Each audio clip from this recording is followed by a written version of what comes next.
சுந்தரவல்லி, என்னன்னு இன்னும் கொஞ்ச நேரம் ரெஸ்ட் எடுக்கலாம்ல? எதுக்கு இப்ப அவசரமா வந்தீங்க? உடம்புக்கு ஒண்ணும் இல்லம்மா. கல்யாணத்தை நினைச்சா ரெஸ்ட் எடுக்கவே மனசு வரல. என்னாச்சு? எதுக்கு கேலண்டரை பார்த்துட்டு இருக்க? என்னன்னு நீங்க மட்டும் கல்யாணத்தை பத்தி யோசிச்சுட்டே இருப்பீங்க, நான் யோசிக்க கூடாதா? அடுத்த முகூர்த்தம் என்னன்னு கேலண்டரை பார்த்துக்கிட்டு இருக்கேன். இப்ப என்னத்துக்கு நாம அவசரப்படணும்? ஜோசியரை பார்த்து நாள் குறிச்சு வாங்கிட்டு அதுக்கப்புறம் வேலைய ஆரம்பிச்சா பார்த்தாதா? அவசரம் தான், என்ன பண்றது? நமக்கு ஆகாத பல பேரு இது நடக்குமா நடக்காதான்னு அவங்களா கேட்காமயே ஜோசியம் பார்த்து சொல்லிட்டு இருக்காங்களே. நாம கொஞ்சம் உஷாரா இருக்க வேணா? ஜோசியர்லாம் எதுக்கு? இதுலயே பார்த்து சொல்லிட்டா போச்சு. அதுவும் நல்லதான் சுந்தரவல்லி. நல்ல நாள் பாக்குறதுக்கு உனக்கும் தெரியுமே. அப்புறம் எதுக்கு ஜோசியர் அது இதுன்னு டைம் வேஸ்ட் பண்ணிக்கிட்ட?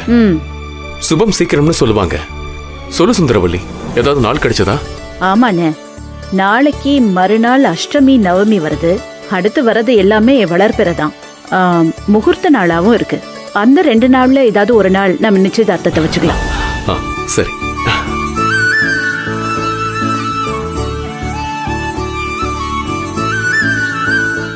நல்லது சுந்தரவல்லி. முதல்ல நிச்சயதார்த்தத்தை நடத்தி தட்டு மாத்திக்கலாம். அதுக்கப்புறமா நிதானமா கல்யாண ஏற்பாடு பண்ணிக்கலாம். நான் ஒண்ணு சொல்லவா? நிச்சயதார்த்தத்தை சிம்பிளா வீட்லயே வச்சு நடத்திக்கலாம். நெருங்கின சொந்த பந்தத்தை மட்டும் கூப்பிட்டுக்கலாம். கல்யாணத்தை வேணா பெரிய மண்டபமா பார்த்து கிராண்டா ஏற்பாடு பண்ணிப்போம். என்ன சொல்ற சுந்தரவல்லி? நான் நினைச்சேன் நீங்க சொல்லிட்டீங்கன்னு. இன்னும் 2 நாள் இருக்கு. அதுக்கப்புறம் ஒண்ணு பண்ணலாமே, இன்னைக்கே கிளம்பி ஜவுளி கடைக்கு போய் நிச்சயதார்த்தத்துக்கு புடவை எடுத்துடலாம்ல? ஆமா, அப்படியே எல்லாருக்கும் ட்ரெஸ் எடுத்துடலாமா? ஆமா, கண்டிப்பா. இன்னைக்கே வா. எதுக்கு இவ்வளவு அவசரம் சுந்தரவல்லி? அது இல்லன்னு வெயிட் பண்ணிட்டே இருக்க முடியாது. நாளைக்கு மறுநாள் எந்த வேலையும் பார்க்க முடியாது. அஷ்டமி நவமின்னு சொன்னனே, மறந்துட்டீங்களா?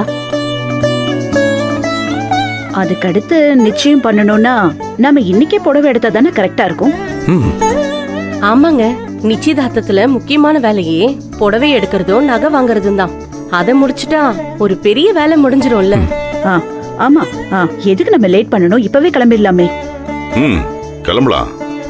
ஆனா இப்ப நல்ல நேரமான்னு பாத்துற. அதுவும் கரெக்ட் தான். ஐயோ, இப்போ யமகண்டமா இருக்கே, என்ன பண்றது? சரி, இப்போ எப்படி எல்லாரும் ரெடி ஆகணும். 1 hour கழிச்சு கிளம்புனா கரெக்டா இருக்கும். மாதவி, நீங்களும் கிளம்பி வரணும். எல்லாரும் சேர்ந்துதான் புடவை எடுக்கணும், சரியா?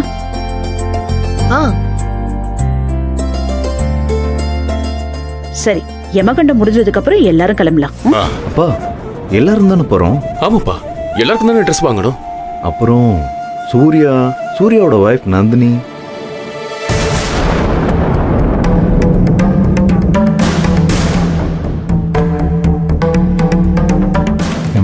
அமெரிக்கா வைஃப் சும்மாவே இருக்காது போல. ரஞ்சித், எதுக்கு சூர்யாலாம்? ஆக்சுவலா அவனுக்கு இப்படி கூட்டத்தோட வரதெல்லாம் பிடிக்காது. அவன் அப்புறமா வந்து ட்ரெஸ் எடுத்துக்குவான். அதனால அவனை பத்தி யோசிக்க வேண்டாம். இல்ல ஆண்டி, ஃபேமிலியில எல்லாரும் ஒன்னா சந்தோஷமா ட்ரெஸ் பர்ச்சேஸ் பண்ணுவோம்.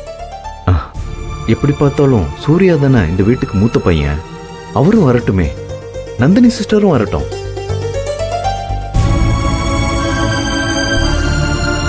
ரஞ்சித், நம்ம வீட்டு விசேஷத்துக்கு அந்த நந்தினி எல்லாம் எதுக்கு?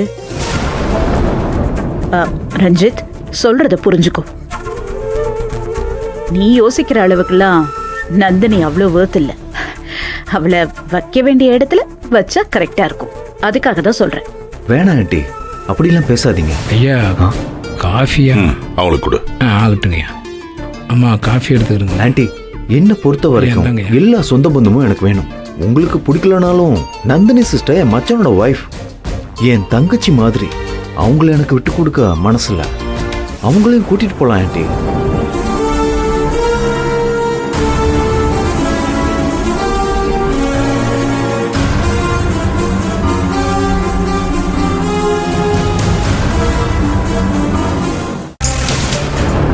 ரஞ்சித், இப்ப எதுக்கு நீங்க அவளை பத்தி கவலைப்பட்டு இருக்கீங்க? அவ வந்தா 1000 பிரச்சனை வரும். நான் தான் சொன்னனே, எனக்கு எல்லா சொந்தமுமே முக்கியம். அவங்களும் நம்ம கூட ட்ரெஸ் எடுக்க வரதா இருந்தா நானும் வரேன். இல்லைனா நீங்க எல்லாருமா போய் ட்ரெஸ் எடுத்துட்டு வந்துருங்க.